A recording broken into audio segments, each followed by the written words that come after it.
This is Spencer, your Tampa Bay wallpaper installer, coming to you from St. Pete, Florida. Today I'm hanging a rare, unique wall covering. All right, this is a wallpaper that is not manufactured off of a spool. It is not manufactured off of a printer at a large wallpaper printing manufacturing company.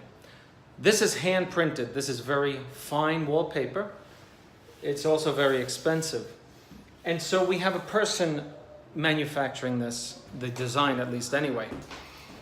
So you have the paper, and then you have an artist pretty much making the design on the paper as they go.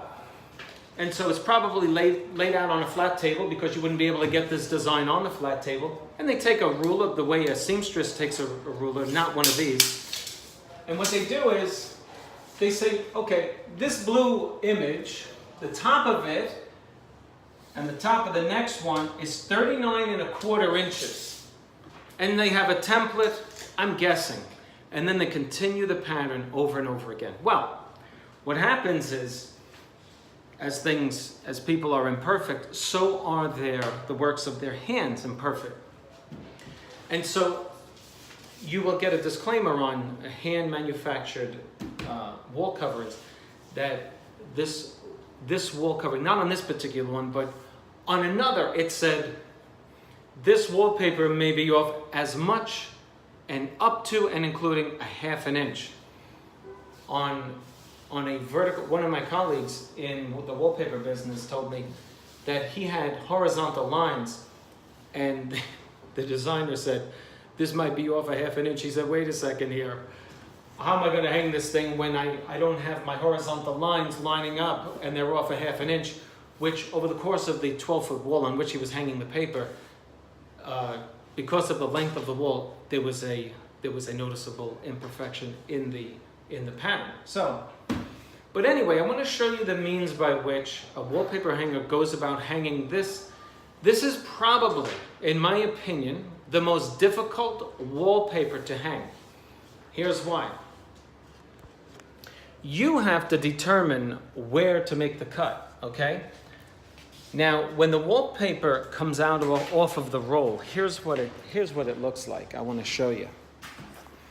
I'm going to show you how it looks, and then you see how difficult this could be yourself. Now, here's the paper. You see on the right-hand side here, under my thumb, it says trim. And then beneath that, there's the word join. Well, those are the only markers the wallpaper hanger has to determine where this thing lines up. That cheap little 1-inch line. Look at it. And that ½ inch or so, 3/4 inch line, that horizontal line. And so the wallpaper hanger has to come up with a professional manner, a professional installation method, rather than, those are guidelines, okay? You're not going to hang that wallpaper based on that. Because on this almost 11.5-foot wall, I didn't have any guide at the very top. There was nothing for 2.5 feet. The last guide that I had was nearly 3 feet below the ceiling. So my paper has to be perfectly plumb. And that's where this laser level comes in. Okay? The bubble lines have to be met up. There's one at the bottom. There's one on the device itself.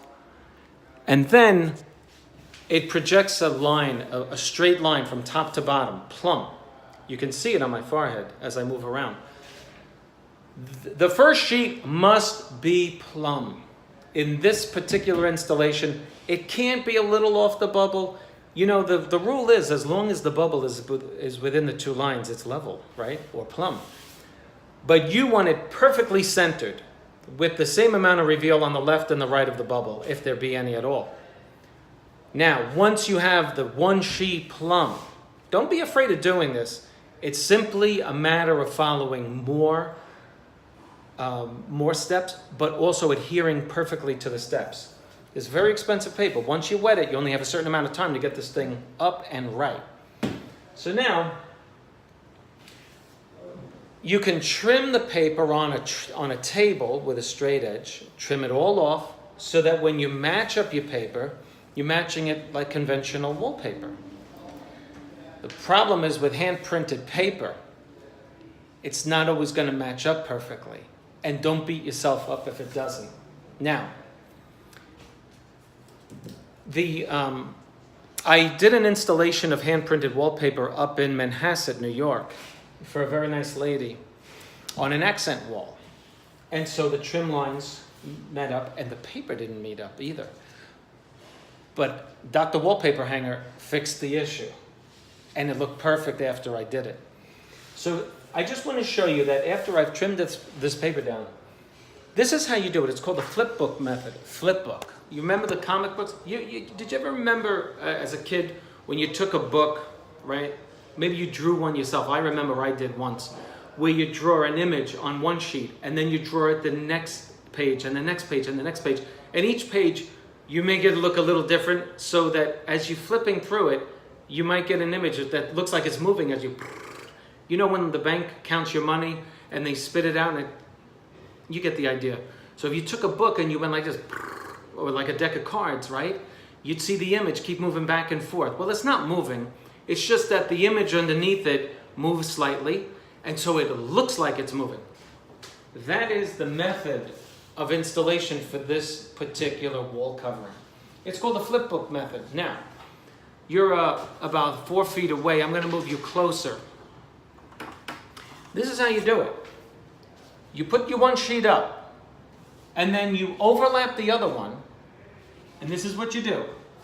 We're looking for this tree, right, to match. Now you think it looks pretty good as it is, right? Well, I have a boss, and they want it as perfectly as possible. But from the video, I can see it looks pretty good. Now, watch this. When you're aligning your paper, this is what I do. I take my thumbnail, right? You see this green on the top sheet? This green piece right here? Well, this is what I do.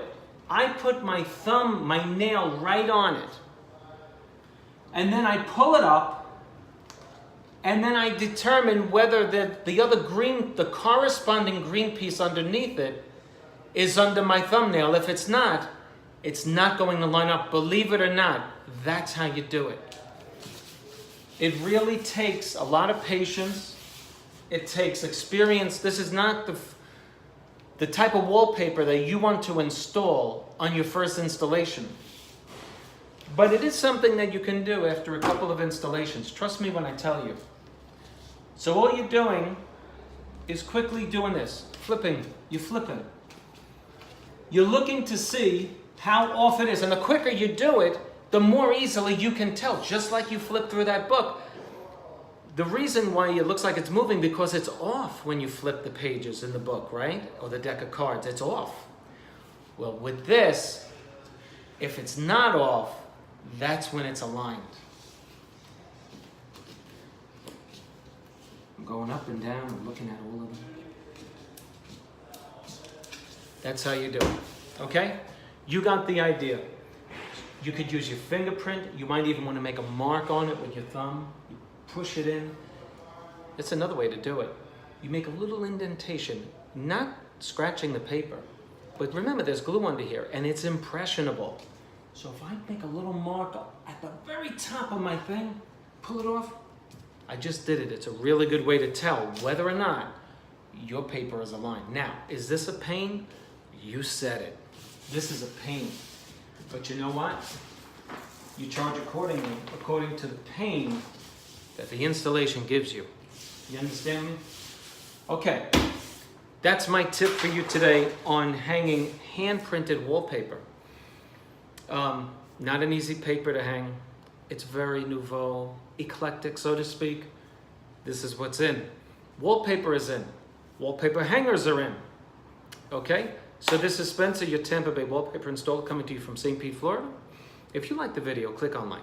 If you have any questions about this, I don't want to go on and on. If you have any questions, I respond right away. I get the email and I respond right away. If I don't respond right away, I will get back to you as soon as possible. I don't just let questions go unanswered. Let me know what your comments are. Tell me how you did it. You probably have, if you're watching this video, you probably never hung this before. Or if you did, you called a pro.